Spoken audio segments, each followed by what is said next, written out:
Explosive barrels. Here, we introduce explosive barrels, a staple of first-person shooters, but with a new twist. The second pistol shot sets the barrel on fire, starting a timed detonation. A third shot will detonate the barrel immediately. This way, players could either delay the explosion or trigger it right away, depending on the situation. Players may want to feed an explosive barrel to a barnacle and then shoot it twice as a handy way to safely dispatch a cluster of them. The delayed explosion also made for more interesting chain reactions between multiple barrels. Exploding barrels were a fan favorite in the series, but also were internally favored by level designers who often felt like the game could never have enough of them.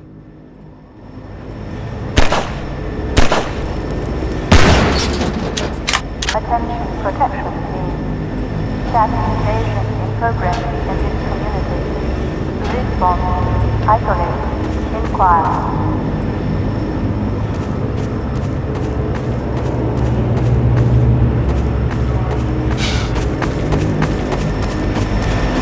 Attention protection team.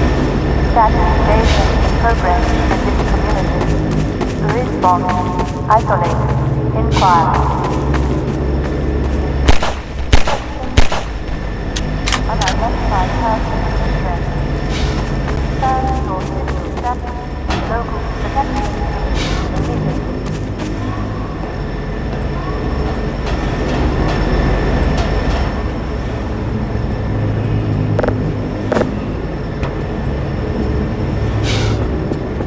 Attention protection team. Static invasion program. Response. Isolate. Inquire.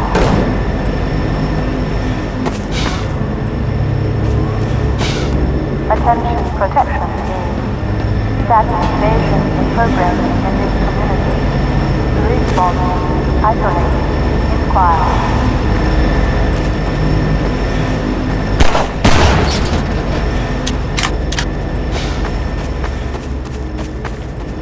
Attention. Unidentified person of interest.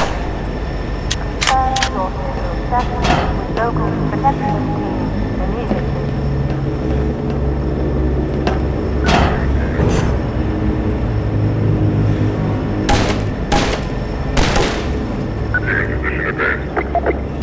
Attention protection. Static invasion in progress. Response. Isolate.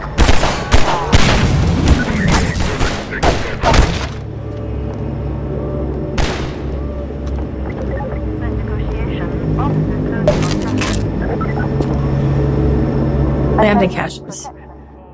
Technically, the first Lambda cache is at Kleiner's lab, but this is the first one the player finds on their own. We added Lambda caches to encourage exploration and to hint at players where hidden resources could be found, with the fiction being that they were being placed by the Resistance as part of their underground rebellion. In Half-Life, the contents of supply crates were predetermined by the level design.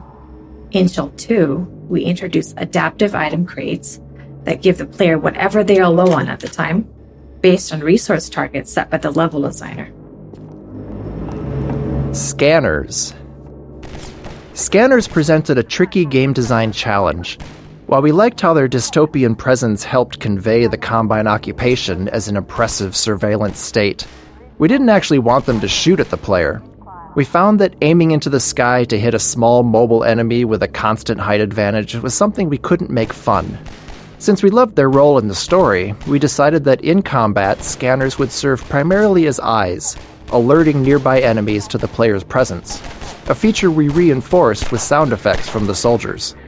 Beyond that, they'd only be able to harass the player with bright lights and occasionally dive bomb after taking enough damage.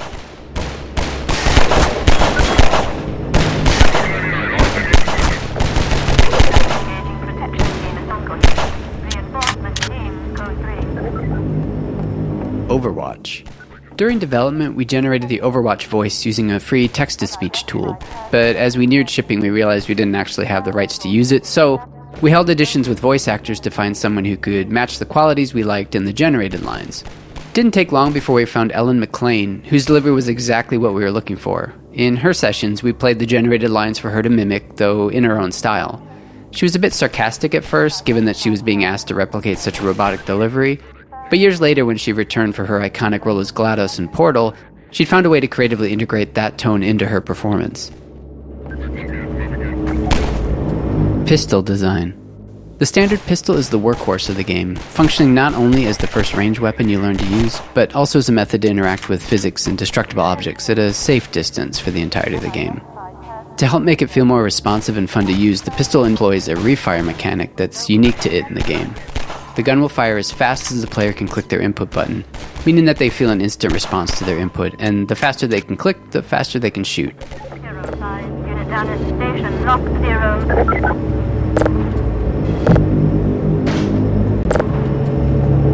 Attention, protection team. Status invasion in progress in this community. Response,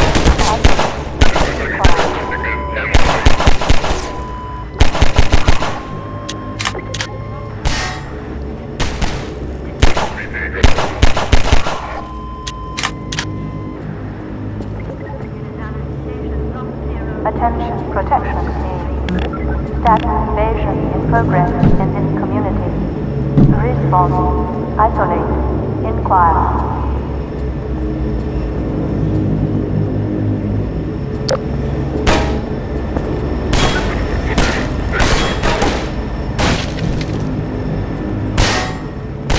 Attention, protection team. Status invasion in progress in this community. Response, isolate, inquire.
Glass.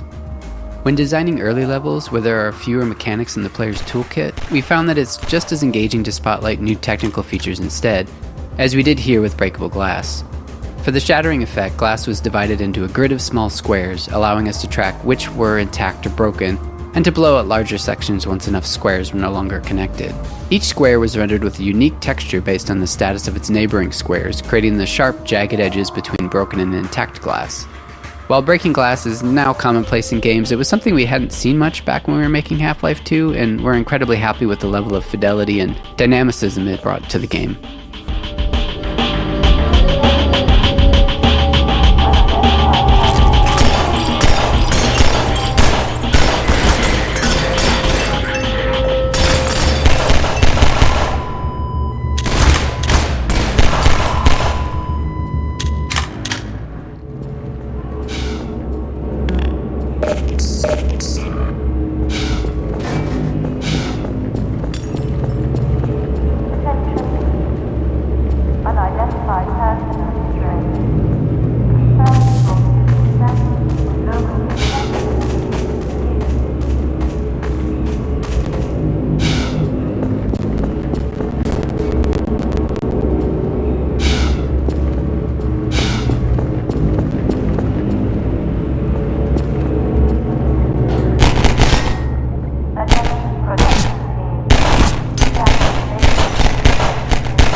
Helicopter Peekaboo.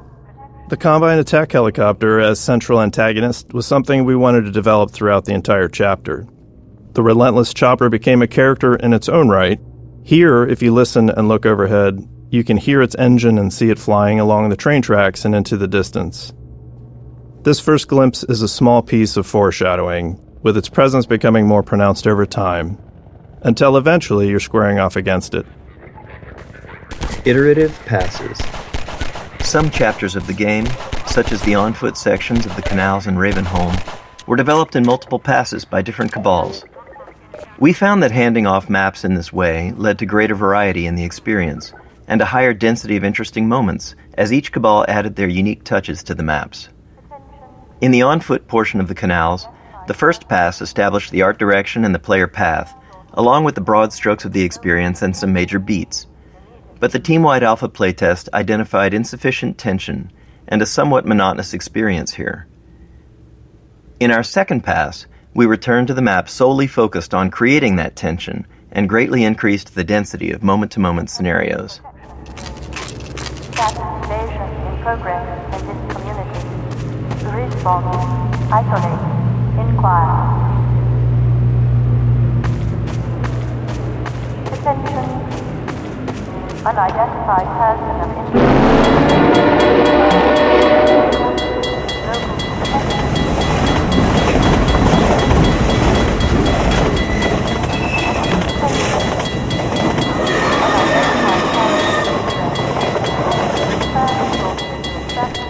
Local protection team.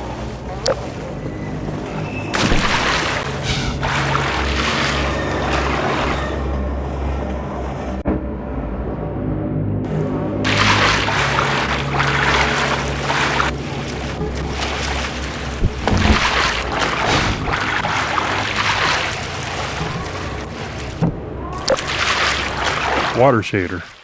The most complex shader we made for the game was the water shader, which made full use of the newly available programmable graphics cards. When water was present, the scene was rendered 3 times. First, the underwater world for refraction, second, a reflected view, and third, the parts above the water.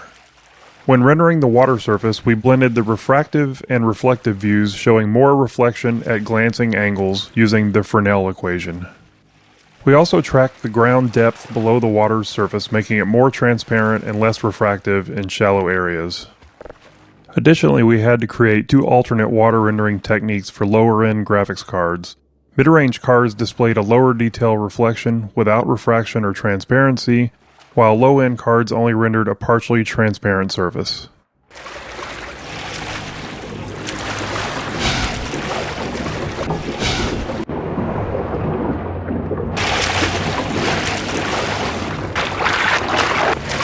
Interstitial scenes.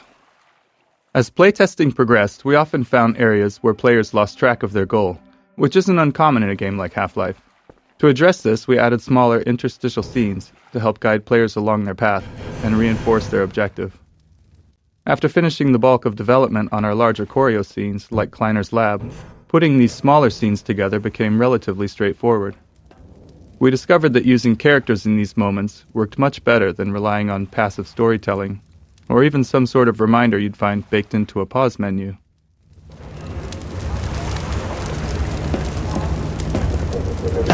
Good God! Guess those sirens are for you, huh? Good thing you found us. You're not the first to come through here by... This is the Freeman. The Combine's reckoning has come. Look. Boxcar Bill. This small scene originally featured 2 human characters, but later in development, we replaced one with a Vortigaunt. We wanted to show that Vortigaunts were coexisting with humans and resisting the Combine as well. We also introduced their ability to heal the player, although we didn't fully capitalize on that feature throughout the game. Vortigaunts became a useful narrative tool for keeping dialogue brief, as their hive mind justified their full knowledge of the world and the player's goals.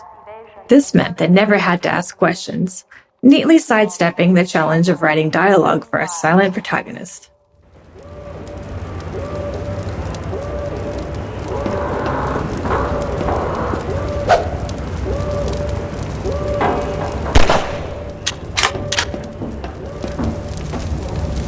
Better get going.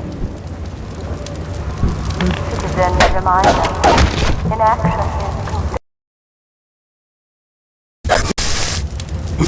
Particles. For the Source engine, we invested in expanding particle and special effects technology. This allowed for more realistic and complex particle movement, as well as more intricate shapes and shader effects. In particular, adding bump mapping to our particles features made a huge difference in the volumetric look of them. While later iterations of the Source engine include a powerful particle system editor, the original version used in Half-Life 2 relied on handcrafted effects, each requiring a programmer to meticulously build the effect manually, which was a pretty labor-intensive process. inoculate, shield, pacify, code, pressure, force. Barnacle Introduction. Because barnacles can be confusing when first encountered, we wanted to introduce them in a way that showed players their behavior at a safe distance. We decided to do that through a nature show-style predator-prey scene. But, as always, scenes like this took a lot of iteration to get players to reliably see. Surface properties. We play custom footstep sounds when the player walks on the slippery mud. This was a system called Surface Properties that used the material type to determine the sounds and other effects that should occur when walked on or shot at. Earlier in development, we had an effect that slowed players' movement when walking on mud surfaces. However, this was removed in the shipping version as it was decided it was too punishing.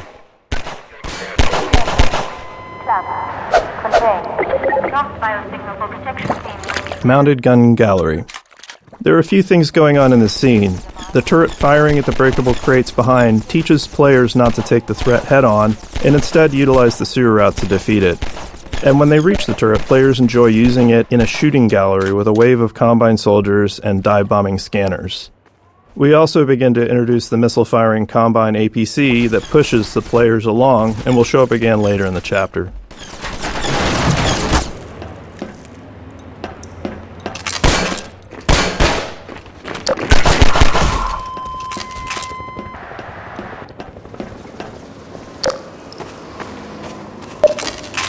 Station 12, come in.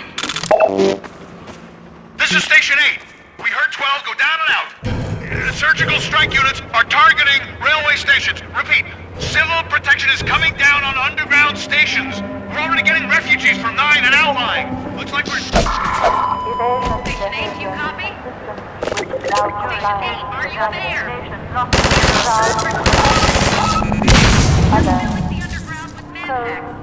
Isolate, expose, administer.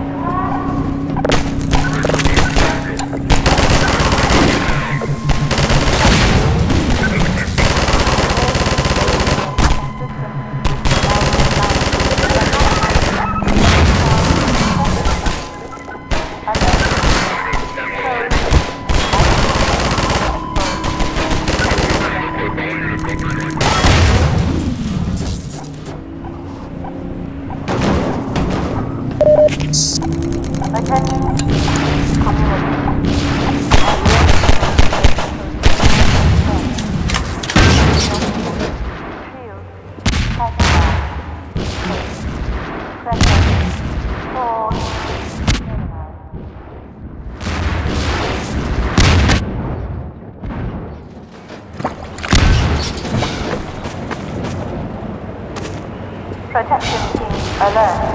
Evidence of anti-civil activity in this community.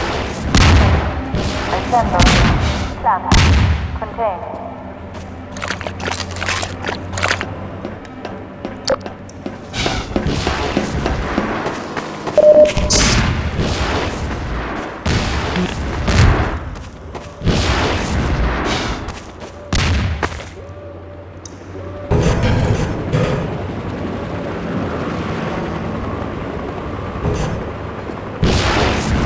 Protection team alert.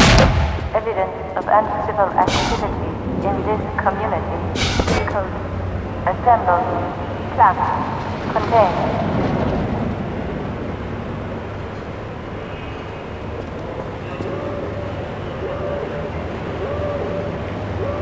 Attention.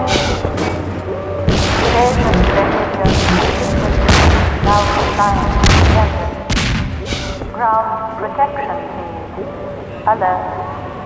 Code. Isolate. Expose. Protection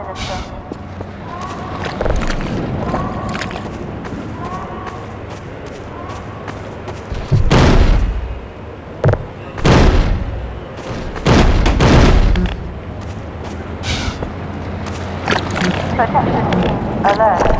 Evidence of uncivil activity in this community. Code. Assemble. Stop. Contain. Attention. Evasion behavior consistent with now compliant standards. Ground protection team alert. Code. Protection team alert. Evidence of uncivil activity in this community. Code. Assemble. Stop. Contain.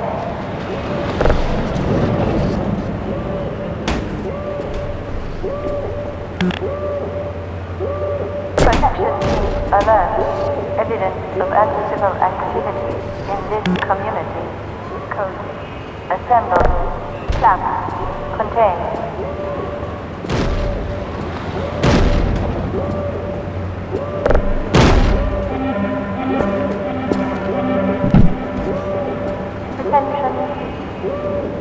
Evasion behavior consistent with now compliant defenders. Ground protection team. Alert. Code. Isolate. Dispose. Administer. Protection team. Alert. Evidence of uncivil. Assemble. Stop. Contain.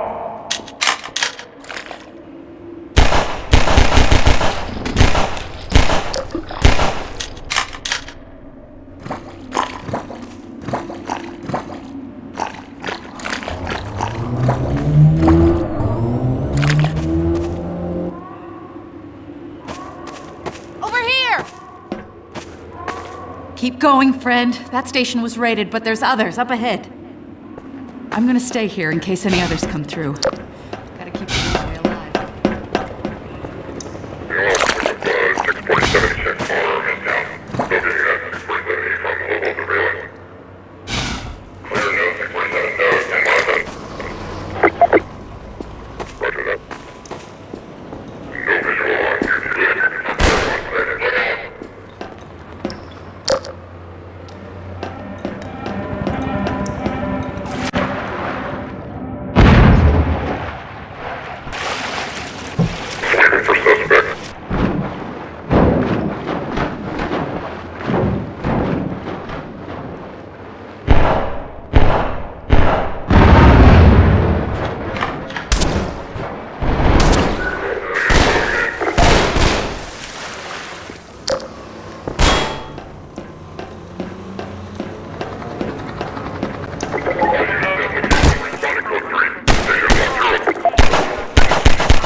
Running around a corner into a new area just to see enemies standing there is always awkward, and it makes the world feel less alive and more like a shooting gallery. So we were motivated to introduce enemies into combat spaces in more interesting and dynamic ways that would communicate planning and intentionality on their part, as if these soldiers had had a plan for Gordon even before he showed up. The Metro Cops in this scene jump down into this space via scripted sequences. Later in the game we use rappelling in a similar way. It doesn't matter where they're coming from in reality because players end up telling that story to themselves. We found that in the end, combat should have a story implied in its setup. An ambush, a surprise, a surge, an assault. All of these scenarios use much of the same enemy AI, but all felt different to playtesters.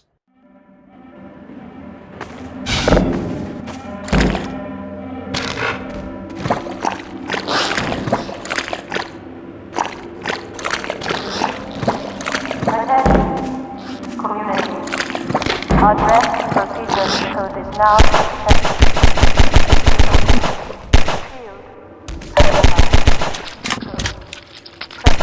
protection alert.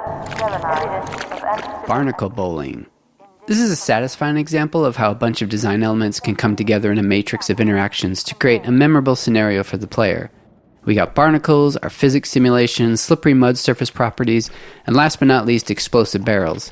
You've encountered all these on their own, but they're able to snap together naturally to create a moment we called Barnacle Bowling.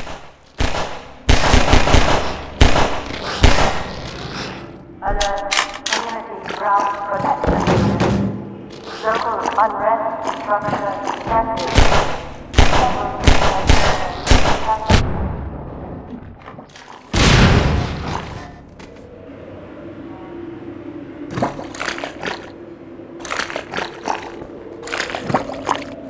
Individuals, you are charged with socio-engagement level 1.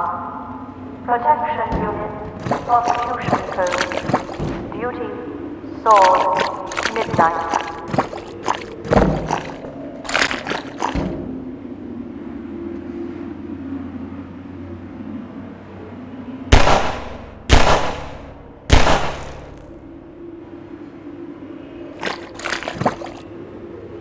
Individuals, you are charged with socio-engagement level 1. Protection unit, duty, sword, midnight. Attention, community. Unrest procedure now set. Shield, satisfied.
You are now charged with social engagement level 5.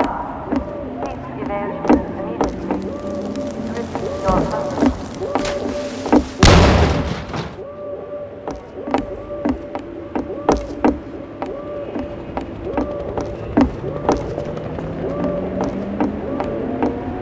Attention all ground protection teams. Autonomous judgment is now in effect.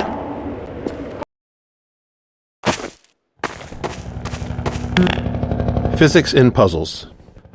Often, simpler mechanics encountered earlier in the game are pulled from more complex ones as a form of training. The teeter-totter puzzle, the first physics-based contraption in the game, was actually derived from a later, more intricate washing machine puzzle in the canals. The teeter-totter uses the same principles of mass and ramps, but in a more straightforward way that players can directly interact with, helping them understand the game's physics and making later puzzles easier to tackle. This puzzle also highlights the analog nature of the physics system, with the placement of cement blocks and the player's own weight both factoring into the solution.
Combine Attack Helicopter. Players have had glimpses before, but here is where we fully introduce the main boss of the Canals chapter, the Combine Attack Helicopter. This chopper relentlessly destroys a player's cover, forcing them to move forward or risk being gunned down. We wanted this sequence to feel tense and menacing, with the helicopter seeming far too powerful to confront directly, and maintaining that intensity through the canals until the final showdown in the reservoir. To achieve this, we heavily constrained the helicopter's movement based on specific gameplay goals. In this map, designed as a dash from cover to cover under helicopter fire, we created a ring path in the sky above the arena. The helicopter always travels to the farthest point on that ring from the player, keeping it visible and making it easier for us to place cover in just the right spots.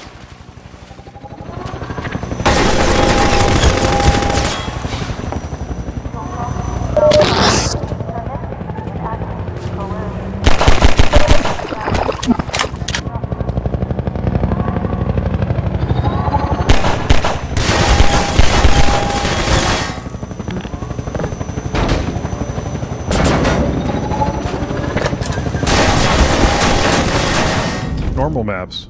Half-Life 2 was developed during an exciting time for graphics, as the first programmable shader-supported graphics cards were hitting the market. Using this technology, we became one of the first games to implement normal maps, a technique that enhanced the lighting on surface geometry. The normal map described the surface's roughness, allowing each pixel of a polygon to be lit in a way that made surfaces appear bumpier and more detailed than ever possible in Half-Life 1.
Autosave dangerous. In Half-Life 1, we had a set of autosaves throughout the game, hand-placed by level designers and triggered when the player reached some specific moment or position in the game. This ensured that the game was automatically saved for you as you traversed through Black Mesa's corridors. In Half-Life 2, we found ourselves needing a new tool. The problem arose in some of the more complex arenas we'd built. Some of those encounters would last for quite a while and features multiple sets of enemies. Others were long, sprawling mixes of exploration and combat without any clear separation between the two. We never want an autosave where the player is in danger of dying right after loading the game, because that could place the player in a death loop. If you played enough games back then, you definitely found yourself in this situation at least once. So unless we deliberately crafted pauses in every arena's flow, there wasn't always a safe place to put an autosave. After some experimentation, we implemented a feature called Autosave Dangerous. This was a level designer tool that combined an autosave with an associated time frame. When triggered by the level designer, it immediately saved the game, but kept the save off to the side, not available as a save game to load from. If the player then stayed alive for the specified time frame, then the save would be committed and used as the most recent autosave. This allowed level designers to put an autosave at a reasonable place or time in an arena, specify a time, like 30 seconds, and if the player was still alive for 30 seconds, the autosave would be used. Soundscapes. In Half-Life 1, ambient sounds were placed by hand and then individually tuned. For Half-Life 2, we wanted more ambient sounds in our environment with higher quality and less manual effort for placement. So we built a system that we call the Soundscape system.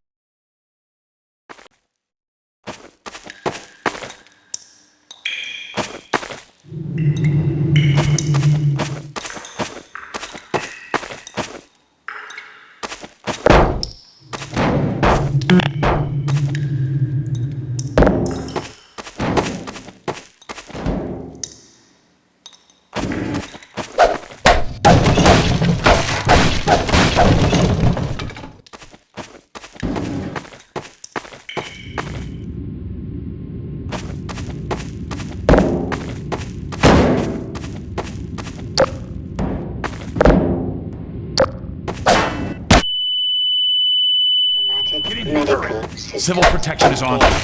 We're tearing up the railroad, covering our tracks. Looks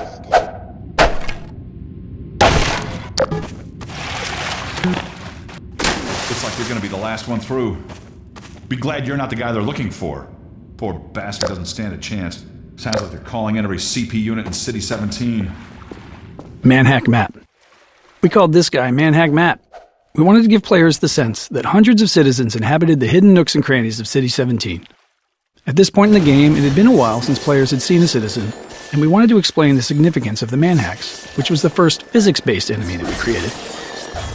In the original concept, there was a video arcade in the city where players could fly manhacks around to attack virtual citizens. Eventually, players would discover that the manhacks were real, and so were the citizens. As the Combine occupation became more fleshed out, this idea of a video arcade became an odd fit and eventually fell by the wayside. Give you some supplies to keep you going, and you really gotta go.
block is now charged. Kinetic and active coercion. Fire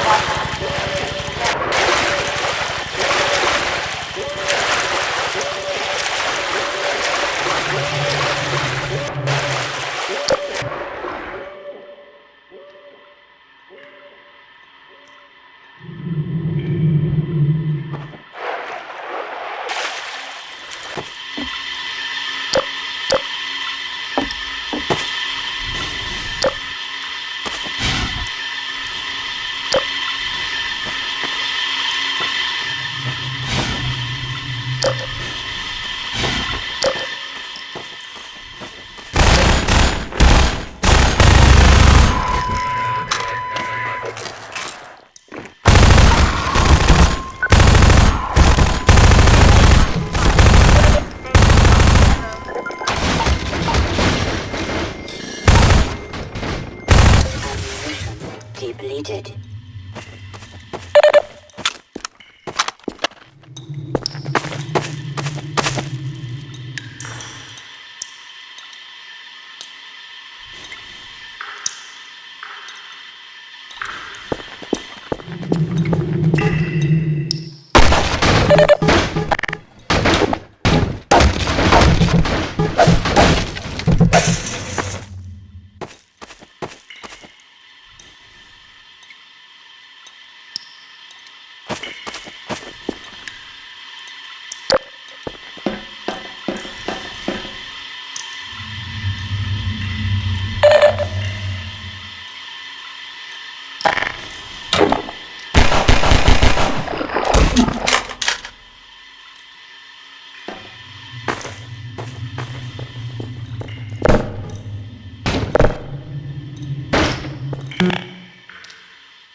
Explosive Barrel Factory. This room, filled with an absurd number of exploding barrels, inspired some good-natured debate within the team around how far to push the plausibility of our world. Frankly, one exploding barrel is probably too many in regards to realism. In the real world, barrels really shouldn't explode, even if you were to shoot them.